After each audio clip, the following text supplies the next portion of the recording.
جیسے جو لوگ عرق وغیرہ نکالتے ہیں، اور یہ مجھے اس وقت ذہن میں نہیں آ رہا کہ کام وہ بیسیکلی کون کون سے کیا کرتے تھے. میرا خیال ہے کہ یہ مرحبا والے نہیں، مرحبا والے وہ خاتون تھی جی.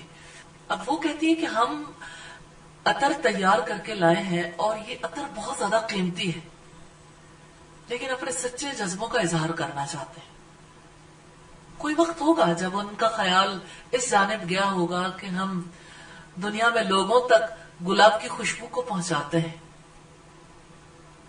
تو اس گلاب کی خوشبو کو بیت اللہ کے اندر بھی آنا چاہیے کہ وہاں پر عود کی خوشبو تو آتی ہے، امبر کی خوشبو تو آتی ہے، وہاں پر اور خوشبویں آتی ہیں، تو ہمارے علاقے کے پھول کی خوشبو وہاں سے نہیں آتی.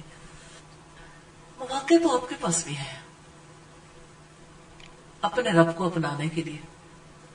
سوچتے کیوں نہیں کیسے سچے جذبوں کو اس کے نام لگائیں. اگر کسی کے دل میں کوئی بات آتی ہے کہ کہاں پر اس کے لیے اپنے جذبے نچھاور کر سکتے ہیں تو ضرور شیئر کریں.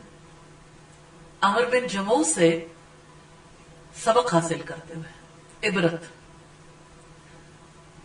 اب آپ دیکھیں کہ آپ سوچیں گے نہیں تو آپ کو موقع کیسے ملے گا؟ سوچنا کتنا ضروری ہے نا. کیا آپ کی دھرتی پر اللہ کے گھر نہیں ہے جہاں اللہ تعالیٰ کی عبادت کی جاتی ہو، جہاں اللہ تعالیٰ کے دین کی تعلیم دی جاتی ہو؟ اللہ تعالیٰ نے اپنے نبیوں کو حکم دیا تھا،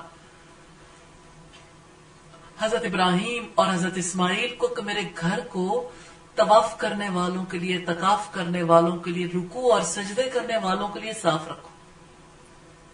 اس کا مطلب یہ کہ اللہ تعالیٰ اس کام کی اتنی قدر کرتے ہیں کہ انبیاء سے بھی یہ کام کرواتے ہیں.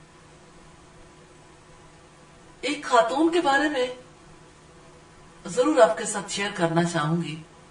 امریکہ میں رہتی تھی، ہماری فیملی کے ساتھ کچھ لنک قائم ہوا ان کا، پھر الحمدللہ دین کی جانب آئی، تو وہ اللہ تعالیٰ کے ساتھ اتنی محبت کرنے لگ گئی کہ ہر ہفتے یا جب بھی اللہ تعالیٰ انہیں موقع دیتا وہ امریکہ سے کینیڈا کی طرف ٹریول کرتی اور کینیڈا میں جاتی اور جا کے اللہ تعالیٰ کے دین کے لیے جو بھی مراکز قائم تھے وہاں پہنچتی اور وہاں جا کے صفائی ستھرائی کرتی، پھر وہاں پہ نماز وغیرہ ادا کرتی اور پھر گھر کو لوٹ آتی. اللہ تعالیٰ نے نہ مال دینے میں کمی کی تھی، نہ سمجھ دینے میں کمی کی تھی. لیکن اب دیکھیے کہ سچے جذبے جس کو اپنے رب کے نام لگانے کا موقع مل جائے وہ کس مقام پر چلا جاتا ہے. وہیں پہ نماز ادا کر رہی تھی، نماز ہی کی حالت میں اللہ تعالیٰ کے پاس چلی گئی. اللہ تعالیٰ نے کیسی حالت میں قبول کر لیا، ملاقات ہی کی حالت میں ملاقات ہو گئی، اصلی والی ملاقات ہو گئی الحمدللہ. اس وجہ سے تعلق کے میدان میں ان چیزوں کو ضرور پیش نظر رکھیں جس سے قرب ملتا ہے. تو اللہ کے گھروں کو صاف ستھرا رکھنے میں، ان کی فضاؤں کو مہکانے میں اپنا حصہ دیکھیں کہاں ہے، شیئر ڈالیے. ان گھروں کی تعمیر ہو، آباد کاری ہو، ان گھروں کی صفائی ہو، ان گھروں کے انتظامات ہوں، ان گھروں کو مہکانے کے لیے انتظامات ہوں. ہر جگہ یہ دیکھیے میرا حصہ کہاں ہے. رب کے قرب کے لیے جس دل کے اندر تمنا ہے وہ اپنا حصہ ضرور لے گا. اور دھرتی بڑی وسیع ہے، اللہ تعالیٰ جہاں بھی موقع دے، لیکن جہاں پر آپ کو موقع ملتا ہے وہاں پر آپ اپنے رویے کو ضرور جانچیے. اگر آپ اپنے رب کے تعلق کا جائزہ لینا چاہتے ہیں نا تو عملی طور پر لیں. لوگ بتوں سے تعلق میں اتنے کمیٹڈ ہیں، تو اپنے پیدا کرنے والے کے ساتھ آپ کمیٹڈ نہیں ہوں گے، اپنے سچے جذبے اس کے نام نہیں لگائیں گے. آپ اپنے آپ کو، اپنے وجود کو خوشبوؤں سے مہکاتے ہیں، کھانے خوشبودار کھانا چاہتے ہیں، اپنے گھروں کو مہکانا چاہتے ہیں. اللہ کے گھر کے بارے میں یہ جذبے کہاں ہیں؟ غور نہیں کرتے. پھر اچھا ارادہ کریں. اور دیکھیں آپ اپنے دل میں ارادہ کریں گے نا کسی کو پتہ نہیں لگے گا، لیکن دل کی آواز بھی السمیع سنتا ہے اور العلیم جانتا ہے. الحمدللہ، نیتوں کا حال جاننے والا العلیم ہے. ان اللہ علیم بذات الصدور، بے شک اللہ تعالی سینوں کی باتوں کو خوب جاننے والا. جانتے ہیں ذات الصدور کسے کہتے ہیں؟ سینوں کی مالکہ. تو دل کی مالکہ دل میں بستی ہے نا، اور دل میں جانتے ہیں کیا بستا ہے؟ خیالات، رجحانات، احساسات، جذبات. تو آپ اپنے جذبوں کو دیکھیں، احساسات کو دیکھیں،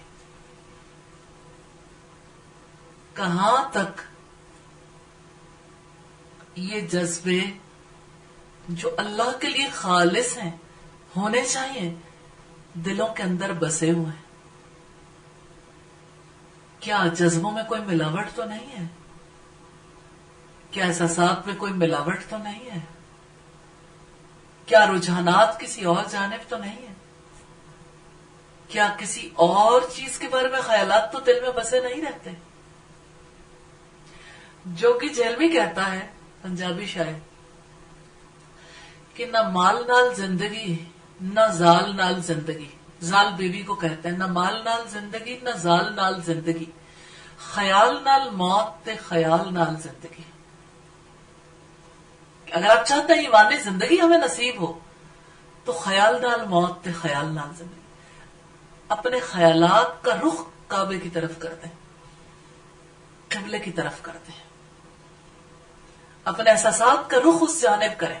آپ چھوٹی چھوٹی چیزوں کو محسوس کرتے ہیں نا، اللہ کے لیے محسوس کرنا سیکھیں.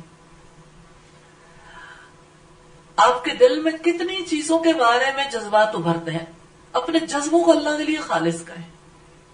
پھر آپ کہیں گے کیسے کریں؟ پھر اللہ تعالیٰ آپ کو سکھائیں گے انشاءاللہ. مواقع، کیونکہ وہ مسبب الاسباب ہے.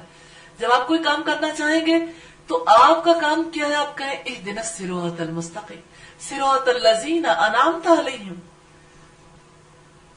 ہمیں سیدھے راستے پر چلا دے، ان لوگوں کے راستے پر جن پر آپ نے انعام فرمایا. غیر المغضوب علیہم، ان لوگوں کے راستے پر نہ چلانا جن پر آپ کا غضب ہوا اور جو گمراہ ہوئے. ان لوگوں کے راستے سے اپنے آپ کو کیسے بچائیں گے؟ اللہ سے دعا کریں گے اور ان لوگوں کی زندگی سے عبرت حاصل کریں گے انشاءاللہ، کہ انہوں نے اپنے سچے جذبوں کو باطل کے نام کیا، غیر اللہ کے نام کیا. ہم نے انشاءاللہ اللہ کے نام لگانے ہیں انشاءاللہ. اور آپ دیکھیں کہ جب تعلق جڑتا ہے نا تو پھر سرگوشیاں بہت ہوتی ہیں. تعلق میں وعدے بھی بہت ہوتے ہیں، اور یہ وعدے کسی کو پتا نہیں ہوتے دل میں، لیکن دل کی بات اللہ تعالیٰ جانتا ہے.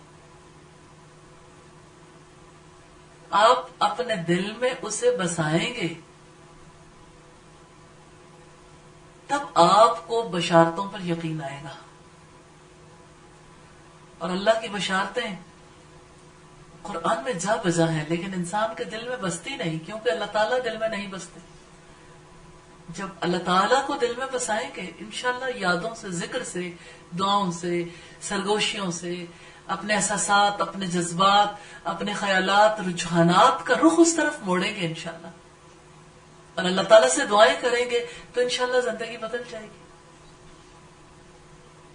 تو جب عمرو بن جموح کے بچوں نے دیکھا کہ وہ اس سے معذرت کر رہا ہے، حالانکہ وہ اس کی باتوں کو سننے کی صلاحیت ہی نہیں رکھتا، تو ایک عجیب واقعہ ہوا. عمرو بن جموح تلوار لایا، اس نے تلوار اپنے بت منات کے گلے میں لٹکا کر کہا، اب اگر تجھے دوبارہ کوئی اٹھانے کے لیے قریب آیا تو اس تلوار کے ساتھ اس کا کام تمام کر دینا. یہ تلوار میں دفاع کے لیے تیرے سپرد کر رہا ہوں. کتنا بے بس خدا ہے جس کو تلواریں بھی کوئی اور لا کے دے رہا. اس سے تم اپنے دشمن کا کام تمام کر دینا. پھر کیا ہوا؟ عمرو بن جموح نیند کی آغوش میں چلا گیا. ایک بار پھر سیدنا معاذ بن جبل تشریف لائے. عمرو بن جموح کے بیٹوں نے اس کے ساتھ تعاون کیا، مل کر بت اٹھایا، اسے پھر گندگی کے ڈھیر پر پھینک دیا. بازار میں کتا مرا پڑا تھا، اسے اٹھا کر بت کے ساتھ باندھ دیا، چپکے سے واپس چلے گئے. انہوں نے ایسا انداز اپنایا جیسے کچھ ہوا ہی نہیں، جب عمر بن جموح دوسرے دن نیند سے بیدار ہوئے اپنے بت منات کو غائب پایا، زوردار آواز میں چیخا چلایا، پے در پے دھمکیاں دینے لگا، گھر سے باہر نکلا۔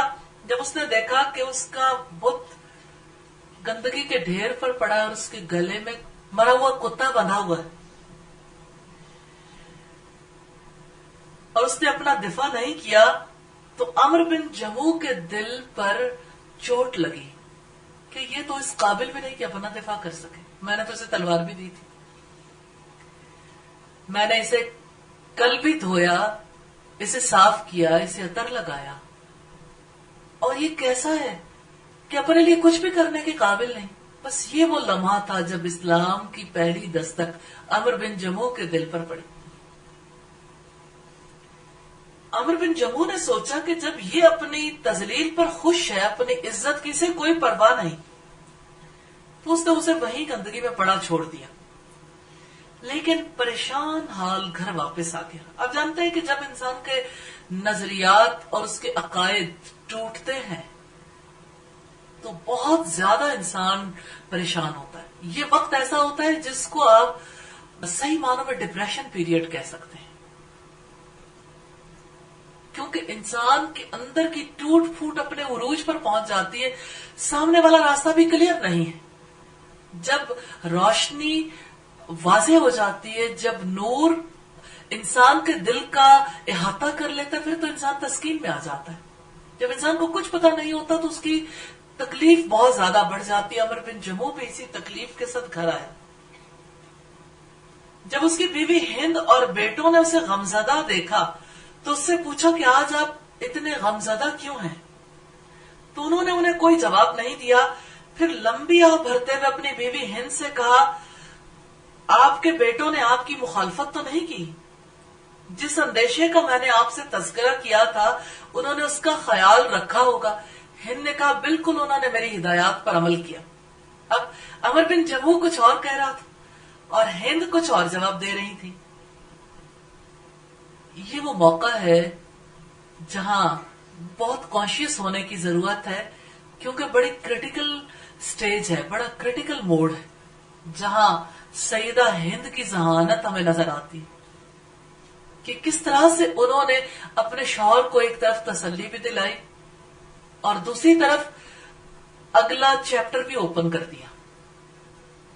یہ حکمت تھی سیدہ ہند کی کہ انہوں نے اپنے اسلام کو چھپایا، اپنے شوہر کو غصہ نہیں دلایا، بہت طریقے کے ساتھ اپنے شوہر کے ساتھ معاملہ کرتی نہیں، اور پھر وہ سٹیج آ گئی جہاں پر ان کا دل خود متاثر ہو گیا، جب انہوں نے دیکھا کہ اب وہ موقع آ گیا ہے جہاں پر ان کے دل پر چوٹ پڑی ہے، یہ غمزدہ بھی ہیں، اب ان کے سامنے اسلام کی روشنی کو ضرور ظاہر کر دینا چاہیے۔ تب بھی یوں نہیں کہا کہ دیکھا میں نہیں کہتی تھی فلاں ایسی بات تھی، فلاں ایسی بات تھی، نہیں، انہیں بالکل تسلی میں رکھا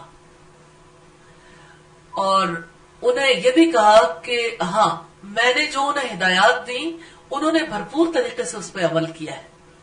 عمر بن جموح نے یہ سمجھا کہ وہی ہدایات ہوں گی جو میں نے دی تھی، اور سیدہ ہند نے اس اعتبار سے بتایا کہ میں نے جو ہدایات دی انہوں نے پورے طریقے سے عمل کیا۔ اب عمر بن جموح کے دل میں وہ جو ایک دم ریئیکشن ابھرنا تھا وہ کنٹرول ہو گیا، ٹیمپریچر نارمل ہو گیا۔ اب اس موڑ پر انہوں نے عمر بن جموح کو بتایا کہ معاذ نے ایک روز مکی مبلغ کی کچھ باتیں سن لی تھی، آپ اس کو اپنے پاس بلائے۔ خود بھی نہیں بتایا کہ اس نے یہ بات سنی تھی، یہ بات سنی تھی۔ عمر بن جموح نے اسے آواز دی، وہ ساتھ والے کمرے میں تھا۔ آواز سنتے ہی اس نے کہا، میں حاضر ہوں ابا جان، میں ابھی آیا، یعنی عزت میں بھی کوئی کمی نہیں آئی۔ جب بیٹا اپنے باپ کے سامنے آ کھڑا ہوا تو انہوں نے پوچھا کہ آپ یہ بتاؤ کہ اس عالم سے کچھ سن کر تم نے زبانی یاد کیا ہے؟ تو انہوں نے جواب دیا کہ ہاں میں نے یاد کیا ہے۔ پھر انہوں نے یہ آیات سنائی، اعوذ باللہ من الشیطان الرجیم، بسم اللہ الرحمن الرحیم۔ اس موقع پر انہوں نے سورہ الفاتحہ تلاوت کی تو آئیے ہم بھی تلاوت سنتے ہیں. اعوذ باللہ من الشیطان الرجیم. بسم اللہ الرحمن الرحیم. الحمد للہ رب العالمین الرحمن الرحیم مالک یوم الدین إياك نعبد وإياك نستعين اهدنا الصراط المستقيم صراط الذين أنعمت عليهم غير المغضوب عليهم ولا الضالين